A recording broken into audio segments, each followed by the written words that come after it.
Hello guys, आपका मेरे channel smart study में स्वागत है। आज हम शिक्षा निदेशालय की तरफ से दी जाने वाली आकलन कार्यपत्रक नंबर 2 करेंगे, जो कि क्लास 7th की है और विषय है हिंदी। ये वर्कशीट 4 सितंबर 2021 की है। तो आइए शुरू करते हैं आज की वर्कशीट। आज की वर्कशीट के जो पूर्णांक है, जो मार्क्स है, वो 20 मार्क्स की वर्कशीट है। 1 to जो 4 क्वेश्चन है, 1 से लेकर 4 क्वेश्चन 1 नंबर के हैं, 5वां और 6वां क्वेश्चन 2 नंबर का है और 7 से लेकर 10 क्वेश्चन 3 अंक के हैं। तो आइए शुरू करते हैं वर्कशीट। निम्नलिखित गद्यांश को पढ़कर पूछे गए प्रश्नों के आंसर देने हैं। तो आइए देखते हैं क्या कहा गया। पद्यांश यही है, जो गद्यांश दिया गया है वो आपके नोटबुक्स में से ही दिया गया है। दादी माँ को गांव की 50 किस्मों की दवाओं के नाम याद थे। गांव में कोई भी बीमार होता तो उसके पास पहुंचती, वहां भी वही काम, हाथ छूना, माथा छूना, पेट छूना, फिर भूत से लेकर मलेरिया, सरसाम, निमोनिया तक सारा अनुमान विश्वास के साथ सुनाती। महामारी के दिनों में रोज सवेरे उठकर स्नान के बाद लवंग और गुड़ मिश्रित जलधार, गूगल और धूप। सफाई कोई उनसे सीख ले। दवाई में देर होती, मिश्री या शहद खत्म हो जाता, चादर या गिलाफ नहीं बदले जाते तो वो जैसे पागल ही हो जाती। बुखार तो मुझे अब भी आता है, बुखार तो मुझे अभी भी आता है। नौकर पानी दे जाता है। मेस महाराज अपने मन में पकाकर खिचड़ी या साबू दे जाते हैं। डॉक्टर साहब आकर नाड़ी देख जाते हैं। कुनैन मिक्सचर के तीखेपन के डर से मुझे बुखार भी भाग जाता है, पर न जाने क्यों ऐसे बुखार को बुलाने का जी नहीं होता है। देखो यहाँ पे इसी पैराग्राफ है जो हम अच्छे से समझ चुके हैं। सिर्फ हम करते हैं इसके क्वेश्चन आंसर, इसको फटाफट रीड कर लेते हैं। किशन के विवाह के दिनों की बात है। विवाह के 4-5 रोज पहले से ही औरतें रात भर गीत गाती थी। विवाह की रात को अभिनय भी होता था। रात में एक कथा भी हुआ करती थी। उसमें विवाह से लेकर पुत्राप्ति तक के सभी दृश्य दिखाए जाते थे। सभी पाठ औरतें ही करती थी। मैं बीमार होने के कारण ना जा सका। मेरा भाई राघव दालान में सो रहा था। वह भी बारात के जाने के बाद पहुंचा था। औरतों ने उस पर आपत्ति की। दादी माँ बिगड़ी लड़के से। क्या पर्दा, लड़का और ब्रह्मा का एक सा मन होता है। मन कैसा होता है? एक सा। देखो यहाँ पे सीधी सी बात गई है कि दादी माँ वाले चैप्टर में से लिया गया है पैराग्राफ। अब हम करते हैं इसके क्वेश्चन आंसर। देखो क्वेश्चन आंसर करते हैं, जो कि हर क्वेश्चन क्या है, 1 मार्क्स के हैं, 2 मार्क्स के हैं और 3 मार्क्स के हैं। तो आइए करते हैं क्वेश्चन आंसर।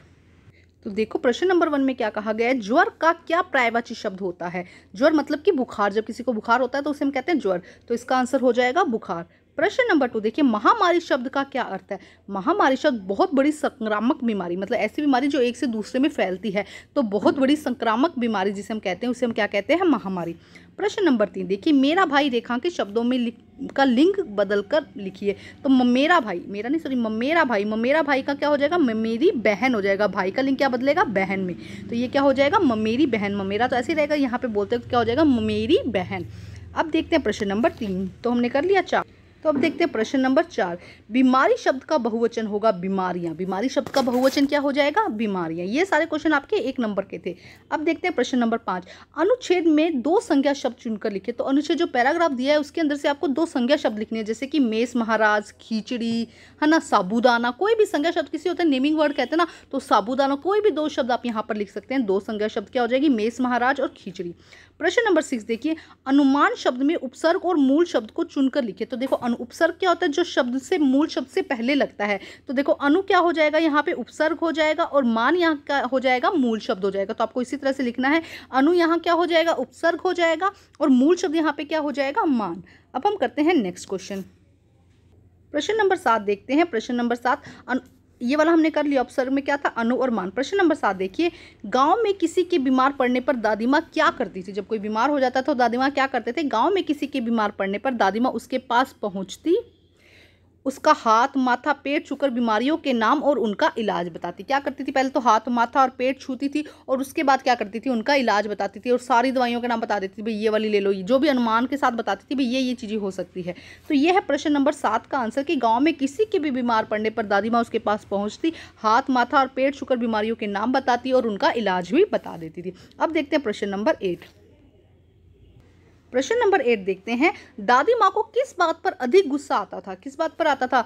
दादी माँ को दवा में देर होने पर, मिश्री या शहद खत्म होने पर, चादर या गिलाफ नहीं बदले जाने पर गुस्सा आता था। तो हमने पढ़ा था, पैराग्राफ में दिया गया था कि दादी माँ को किस बात पर ज़्यादा गुस्सा आता था? कि जब दवा में देर हो जाती थी, मिश्री या शहद खत्म हो जाता था और चादर या गिलाफ नहीं बदले जाते थे, तब दादी माँ को गुस्सा आता था। प्रश्न नंबर 9 देखिए, गाँव में विवाह के दिन और उससे पूर्व किस प्रकार के कार्यक्रम होते थे? तो हमने पढ़ा था, गाँव में विवाह से पहले क्या होता था? रात को लोग गीत गाते थे औरतें ना, और उससे विवाह से पूर्व क्या करते थे? विवाह से पूर्व क्या किया जाता था? पुत्राप्ति तक के सारे वो दृश्य औरतें निभाया करती थी। अभी हमने पढ़ा था ना। तो आइए देखते हैं प्रश्न नंबर 9 का आंसर।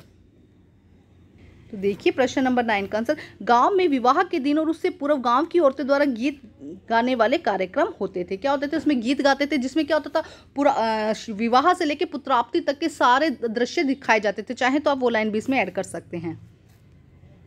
चाहे तो आप उस क्वेश्चन में ये भी ऐड कर सकते हैं कि विवाह के 4-5 रोज पहले ही औरतें रात भर गीत गाती थी। विवाह की रात को अभिनय भी होता था। प्राय एक ही कथा हुआ करती थी, उसमें विवाह से लेकर पुत्राप्ति तक के सभी दृश्य दिखाए जाते थे और ये सभी पार्ट जो थी वो औरतें करती थी। प्रश्न नंबर 9 का आंसर आप यहाँ से लेकर यहाँ भी लिख सकते हैं अगर शॉर्ट में लिखना है, क्योंकि 3 मार्क्स का है ना, तो यहाँ से लेकर यहाँ तक लिखिए, ज़्यादा मार्क्स मिलेंगे आपको। ठीक है, वहाँ से हो सकता है कि छोटा होने की वजह से नंबर ना कट जाए, तो यहाँ से लेकर यहाँ तक आप इसको कर सकते हैं। अब देखते हैं हम क्वेश्चन नंबर 10।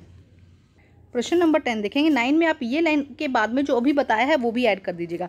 प्रश्न नंबर 10 देखिए, अब बीमार पड़ने पर लेखक के साथ क्या होता है? अब बीमार पड़ने पर लेखक के मेष महाराज अपने मन से खिचड़ी या साबू पका कर जाते हैं और डॉक्टर साहब आकर नाड़ी देख जाते हैं।